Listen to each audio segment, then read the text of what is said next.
پھر مکہ معظمہ میں کون سے لوگ آباد تھے اور کب سے تھے، یہ آپ کو سمجھنے سے پہلے سرکار دو عالم صلی اللہ علیہ وسلم کی آمد، تو اس سے سب سے پہلے حضرت ابراہیم علیہ السلام کی شجر نسب کو دیکھنا پڑے گا، کیونکہ سرکار دو عالم صلی اللہ علیہ وسلم کی آمد حضرت ابراہیم علیہ السلام کے نسل سے ہی ہوئی۔ ابراہیم علیہ السلام اس کے دو صاحبزادے تھے، ایک کا نام اسماعیل جو بڑے تھے علیہ السلام، ان کی نسل سے سرکار دو عالم صلی اللہ علیہ وسلم کی آمد ہوئی۔ پھر یہ بات بھی ذکر کر دوں، اسماعیل علیہ السلام سے لے کر سرکار دو عالم صلی اللہ علیہ وسلم تک درمیان میں کوئی پیغمبر نہیں آیا، اور اس میں تمام سلسلے میں یہ 65 یا بعض روایتوں کے مطابق 60 واسطے ہیں، 60 پیڑیاں ہیں۔ پھر اس کے بعد اللہ کے پیغمبر پاک صلی اللہ علیہ وسلم کا نمبر آتا ہے۔ خیر، ابراہیم علیہ السلام کے سب سے پہلے یہ بات عرض کو کہ اصل یہ باشندے تھے عراق کے، پھر وہاں سے ہجرت کر کے اللہ پاک نے فرمایا شام کی طرف آپ چلے جائیں۔ یہ 3 ملکوں کے اندر باقاعدہ رہے، مکہ معظمہ میں آپ عارضی طور پر رہے ہیں۔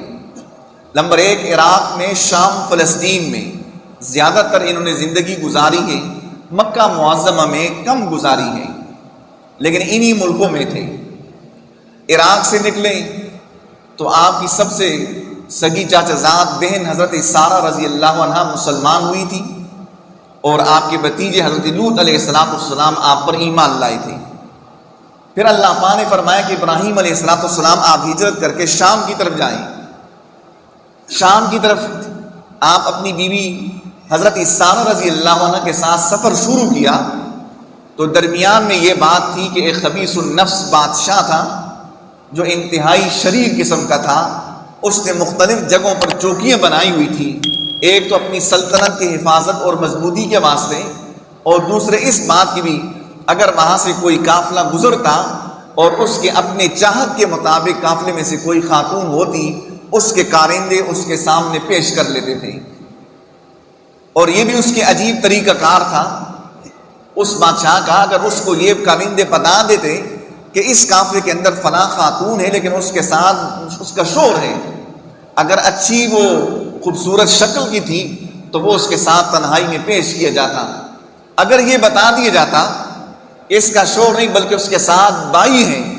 یا والد ہیں، تو پھر اس کے ساتھ کوئی تعارف، اس کو کوئی چھیڑ چھاڑ نہیں کرتا تھا۔ حضرت ابراہیم علیہ السلام کو درمیان میں ہی پتہ چلا کہ یہ بادشاہ اس طرح کرتا ہے،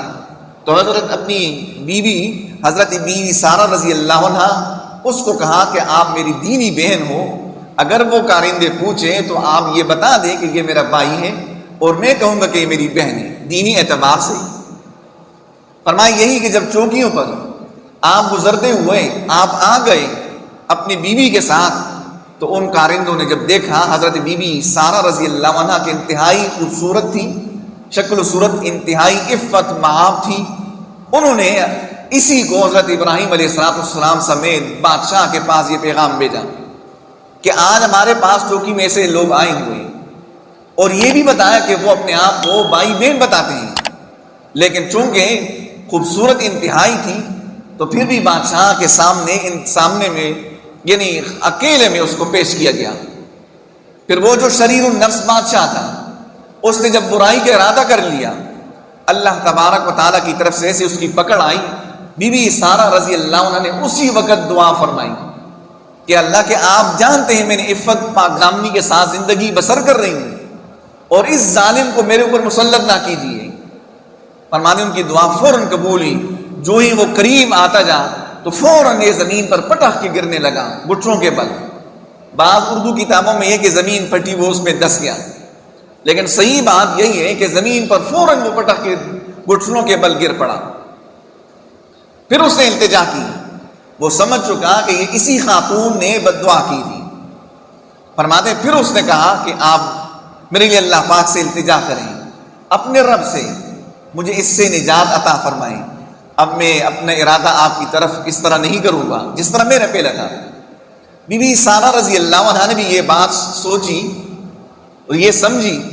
کہ اگر یہ مر گیا اسی حالت میں تو یہ میرے سر پر آئے گا۔ انہوں نے فوراً اللہ تبارک و تعالیٰ سے التجا فرمائی اور اس کو اس حالت سے اللہ پاک نے تبدیل کر کے دوسری صحیح حالت میں لے کر آئے۔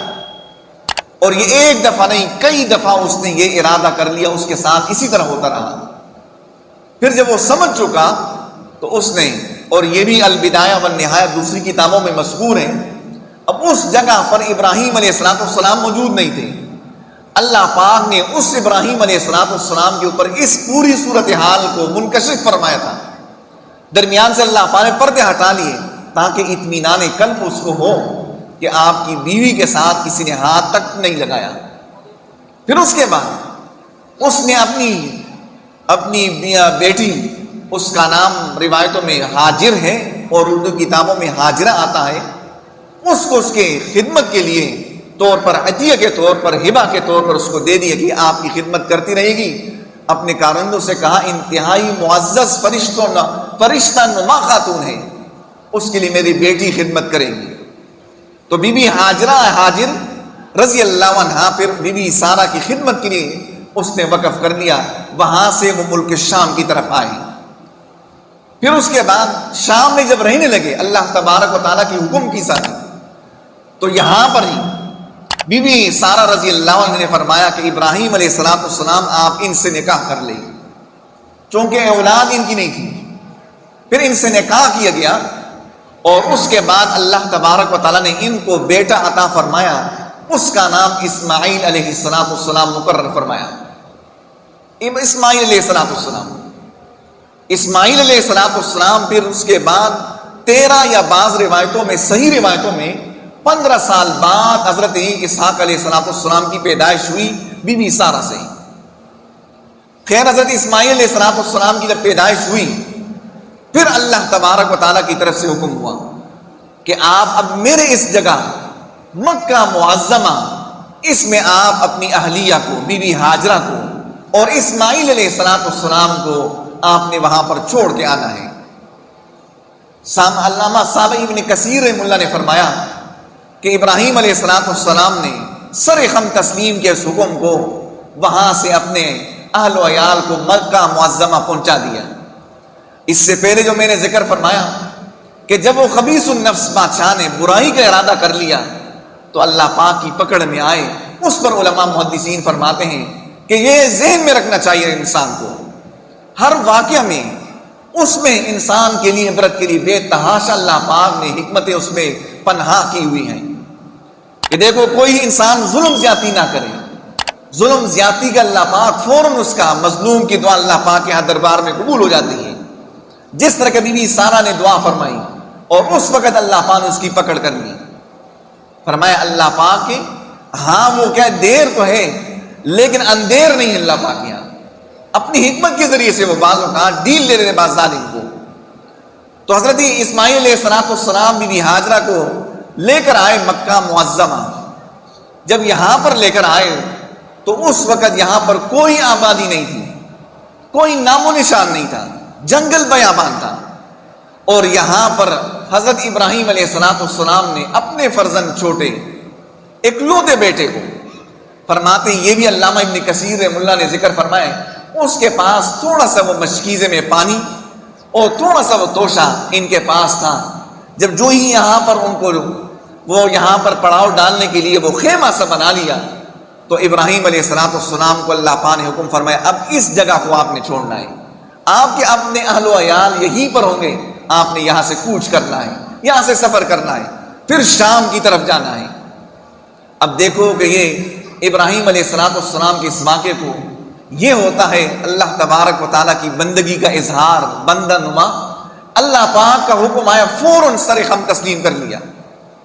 اس میں کوئی حکمت تلاش نہیں فرمائی۔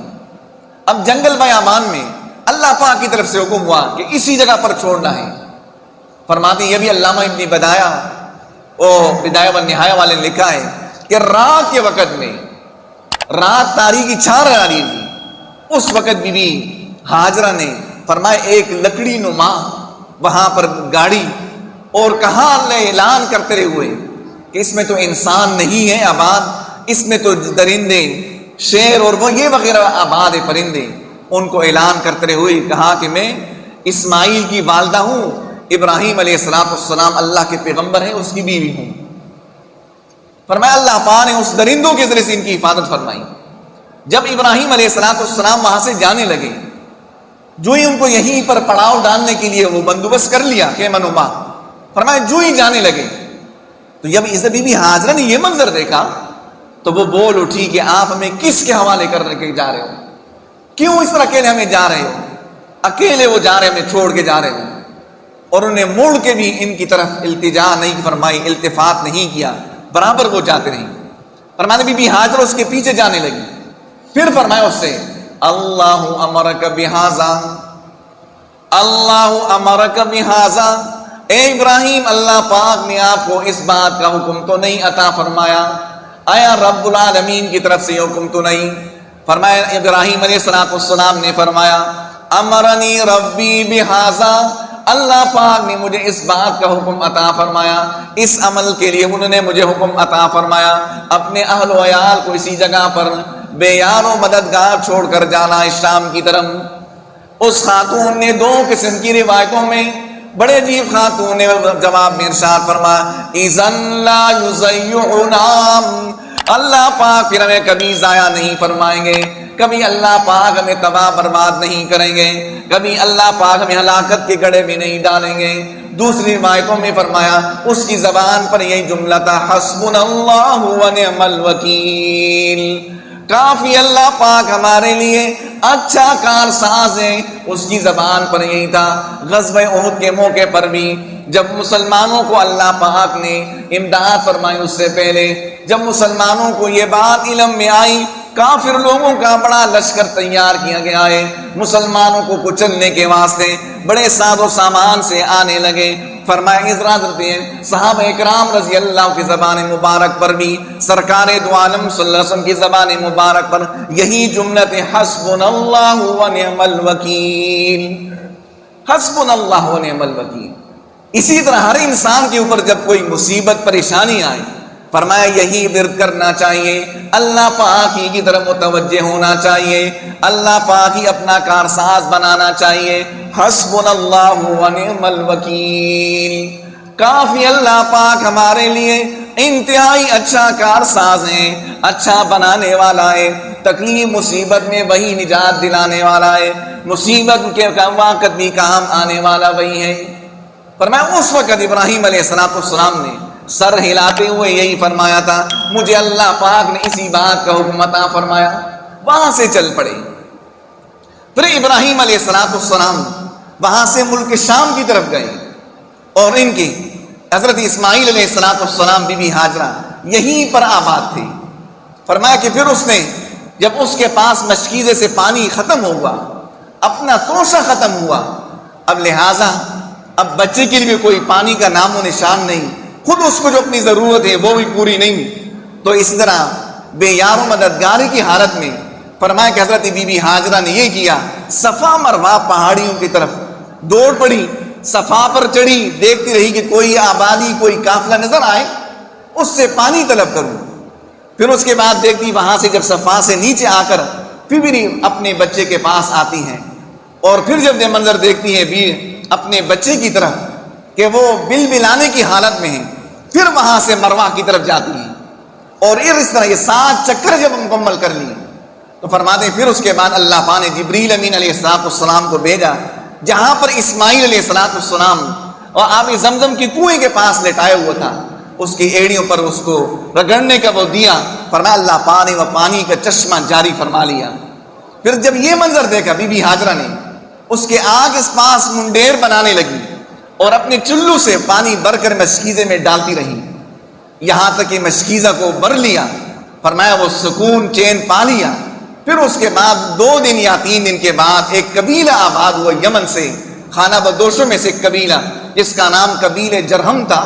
وہ آ کر یہاں پر آباد ہوئے۔ اور یہاں پر آباد ہونے سے پہلے جب وہ خیمہ لگا رہے تھے، بی بی ہاجرہ سے اجازت لی کہ اگر آپ کی اجازت ہو تو ہم بھی یہاں پر اپنا خیمہ لگا لیتے ہیں، آپ ہی کے ساتھ رہنا چاہتے ہیں۔ انہوں نے کہا کہ ٹھیک ہے، ہمیں منظور ہیں۔ فرمایا وہ قبیلہ یہاں پر آ کر آباد ہوا۔ پھر اسماعیل علیہ السلام کے اوپر الگ آزمائش پھر یہ آئی، جب ان کی عمر 13 یا بعض روایتوں میں 7 سال کی عمر تک پہنچے۔ پھر اللہ پاک نے ابراہیم علیہ السلام کو فلسطین سے پھر حکم فرمایا کہ اپنے فرزند کے پاس آپ جائیں، اور وہاں سے پھر اس کو ذبح کرنے کا حکم عطا فرمایا۔ ذبح کرنے کا وہ بھی حکم، اس میں بھی اللہ پاک نے ان کو سرخری عطا فرمائی۔ پھر اس کے بعد جب 13 سال یا 15 سال کی عمر میں پہنچے، پھر اللہ پاک کی طرف سے حکم آیا کہ میرے خلیل اب یہاں پر بیت اللہ کی تعمیر کرنا ہے۔ علامہ ابن ہدایہ نے یہ ذکر فرمایا کہ اما حضرت ابراہیم علیہ السلام نے فرمایا کہ اس کی تعمیر میں کیسے کروں؟ اے اللہ یہاں پر تو نام و نشان نہیں۔ فرمایا یہ ٹیلا نما جگہ بن چکا تھا۔ حضرت اللہ پاک نے فرمایا ابراہیم علیہ السلام ایک بادل آئے گا اور اس بادل کے سائے جس جگہ پر پڑے گا اسی جگہ پر آپ نے اس کو آباد کرنا ہے۔ فرمایا بالکل عین اسی کی جگہ پر جب تعمیر کر لی گئی، فرمایا دیکھا وہ آدم علیہ السلام نے جو تعمیر وہ کی تھی اللہ پاک کے حکم سے پہلے، تو فرمایا وہ آبادی نکل آئی اور ابراہیم علیہ السلام نے اپنے فرزند کے ساتھ اس کی تعمیر کر لی۔ پھر حضرت اسماعیل علیہ السلام اسی قبیلے سے جب بلوغت کے عمر کو پہنچ چکے تو اسی قبیلے جرہم سے ایک شادی کر لی، پھر اس کے بعد دوسری شادی کر لی۔ اس سے نسل چلی سرکار دو عالم صلی اللہ علیہ وسلم تک۔ اس کے درمیان میں نے پہلے بتایا کہ یہ 60 واسطے ہیں سرکار دو عالم صلی اللہ علیہ وسلم تک، اور اس 60 واسطوں میں اللہ پاک نے کسی نبی کو نہیں بھیجا، کسی پیغمبر کو، یہ صرف اور صرف سرکار دو عالم صلی اللہ علیہ وسلم کو فرمایا کہ یہ اعزاز بخشنا تھا کہ آپ اللہ تبارک و تعالیٰ کے سب سے لاڈلے آخری پیغمبر صلی اللہ علیہ وسلم کی آمد تھی، اور اس پورے میں لڑی۔ اس کے مقابلے میں ابراہیم علیہ السلام کے دوسرے فرزند اسحاق علیہ السلام، اس کی لڑی سے اللہ پاک نے سینکڑوں انبیاء علیہ السلام کو بھیجے۔ حضرت موسیٰ علیہ السلام، داؤد علیہ السلام، سلیمان علیہ السلام، عیسیٰ علیہ السلام کی آمد بھی حضرت اسحاق علیہ السلام کی لڑی سے ہوئی، اور اس لڑی سے اللہ پاک نے کسی اور نبی کی آمد نہیں فرمائی سوائے سرکار دو عالم صلی اللہ علیہ وسلم کی۔